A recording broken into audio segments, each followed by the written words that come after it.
All right, ma'am. With that, I would like to thank you for taking out time and speaking to us on the broadcast. Viewers, we will continue to track more developments from Los Angeles, but meanwhile, we're shifting our focus to the Middle East, wherein a significant development, a draft of a ceasefire and hostage release deal has been presented to Israel and Hamas, aiming to end the ongoing war in Gaza.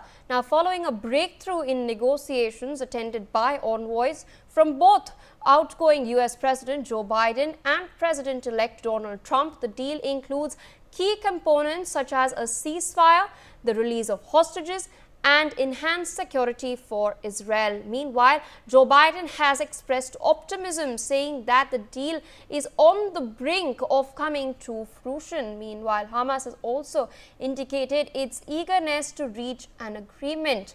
The deal presented by Qatar outlines provisions for the release of up to 33 hostages, with further talks scheduled to take place in Doha. Both the United States of America as well as Israeli officials have voiced confidence in the nearing conclusion of the negotiations, with gaps between the parties gradually coming closer. My colleague Brian Anthony Thomas with us on the broadcast. Brian, significant development. The war has been raging for about a year and a half. It's been a long time since the massacre took place on the 7th of October last year in Israel. Meanwhile, we're seeing a significant development. Representatives from both Joe Biden's current administration and the administration that President-elect Trump is going to take over in just a week's time, coming together and presenting this deal along with officials from Qatar to both Israel and Hamas. This deal, in fact, outlines three important things. The fact that it outlines a ceasefire, the release of about 33 hostages, and enhanced security for Israel. Are we seeing perhaps an end to the war happening very soon? Well, now the negotiation between both Israel and Hamas remains precarious, as international mediators, including officials from the US, Egypt and Qatar, are working extensively to secure a ceasefire and the release of hostages held in Gaza.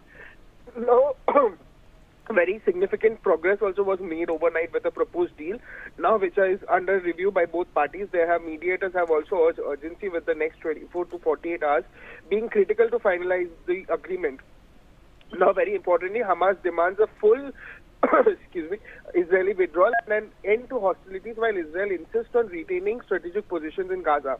There's a detail of a phased ceasefire that are under discussion, with a partial hostage release potentially marking the first phase. Very importantly, the families of approximately 100 hostages in Gaza are also pressing on their release, and Netanyahu also faced internal political pressure also, with hardliners opposing significant concessions as well. Even though, very importantly, the war has displaced 90% of Gaza's 2.3 million residents as well. And both Biden and even Trump and other U.S. officials are also aiming to finalize a deal before the Biden administration ends. And even Trump has also warned of escalated tensions if hostages are not released before the inauguration on January 20th.